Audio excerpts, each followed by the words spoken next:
Welcome to the 5 Minds for the Future by Julie Duke. How can use of multimedia help develop any or all of the 5 types of minds that Gardner describes? The 5 minds are the disciplined mind, the synthesizing mind, the creating mind, the respectful mind, and the ethical mind. They may be in a single thriving human being. The 5 minds are as follows. The disciplined mind refers to the ability to think in ways associated with major scholarly disciplines such as history, math, and science, and major professions like law, medicine, management, finance, as well as the ability to apply oneself diligently, improving steadily, and continuing beyond formal education. The synthesizing mind is able to select crucial information from the copious amounts available, arraying that information in ways that make sense to self and others. The creating mind is able to go beyond existing knowledge and synthesize to pose new questions, offer new solutions, fashion works that stretch existing genres, or configures new ones.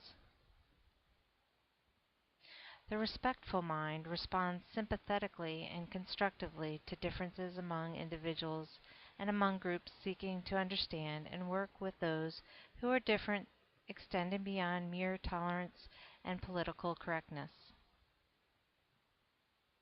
The ethical mind is able to merge roles at work and as a citizen and act consistently with those conceptualizations, striving towards good work and good citizenship.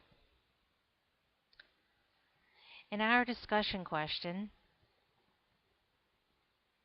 we had to focus on the question, how can use of multimedia help develop any or all of the 5 types of minds that Gardner describes? And my thoughts are that Gardner feels that these 5 minds are at a premium in the world of today and will be even more so in the future. They span both the cognitive spectrum and human enterprise and are therefore comprehensive, global, and can be cultivated.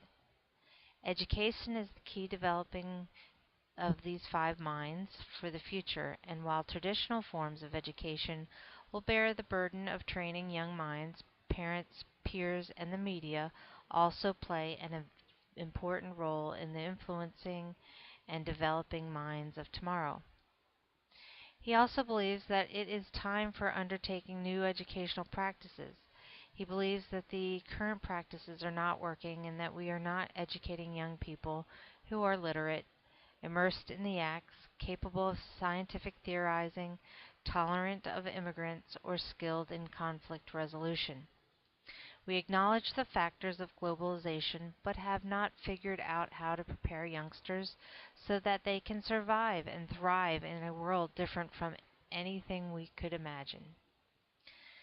This is where multimedia plays a role in the future of education, and a great synthesizer with these 5 minds can grow cognitively for the future. That is our goal, that is our aim as educators for our students. Here's a video of Gardner's 5 minds for the future.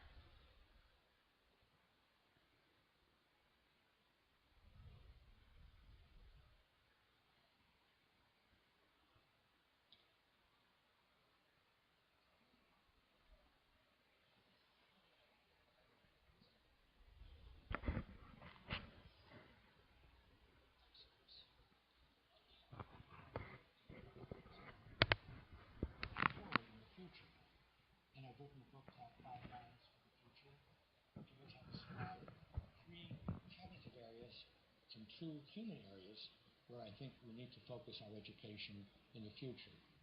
The cognitive areas are the disciplined mind, what it means to become truly expert in an area, the synthesizing mind, how we put things together which are disparate, which don't necessarily immediately call themselves to be combined, but which need to be integrated if we're to understand them and if we're to communicate them to other people. And when we live at a time when we're deluged with information of all sorts, much of which of quite poor quality, the capacity to synthesize is tremendously important. The third kind of cognitive mind is the creating mind, the mind that thinks outside the box. It comes up with new ideas, with new practices. It's great to think outside of the box, but you can't think outside of the box unless you have a box.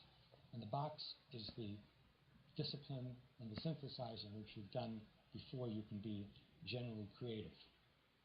The last two kinds of minds have to do with the human sphere.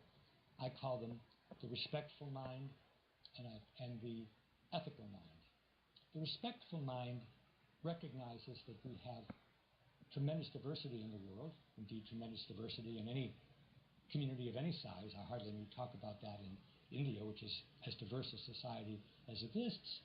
And when people look and behave differently from us, we can try to kill them, we can ignore them, we can tolerate them, or we can try to work with them. And clearly, it's best for the world if we respect one another despite these differences, maybe even because of these differences.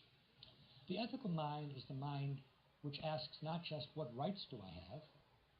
Human beings are very good nowadays at stating their rights, but also what are our responsibilities, what are our duties. And I'm particularly interested in our responsibilities as workers. If you are a professional of some sort, educator, doctor, engineer, architect, lawyer, what are your responsibilities? And if you're a citizen of a community, a state, a nation, a region, the entire world, what are your responsibilities? And the ethical mind doesn't always get it right, but it thinks a great deal about what it means to be a responsible worker and a responsible citizen.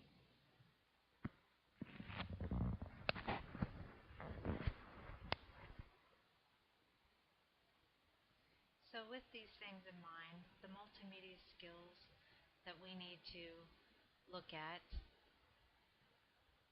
are that multimedia and the integration of many technology tools for educators are in education may help an individual's mindset to grow all five minds for their future. This is our goal for our students. The references of this Prezi is 21st Century Skills, Rethinking How Students Learn. And lastly, thank you to Howard Gardner, who is the John H. and Elizabeth A. Hobbs Professor of Cognition and Education at the Harvard Graduate School of Education. Thank you for watching. I hope you enjoyed this summary of the five minds for the future. Thank you for watching.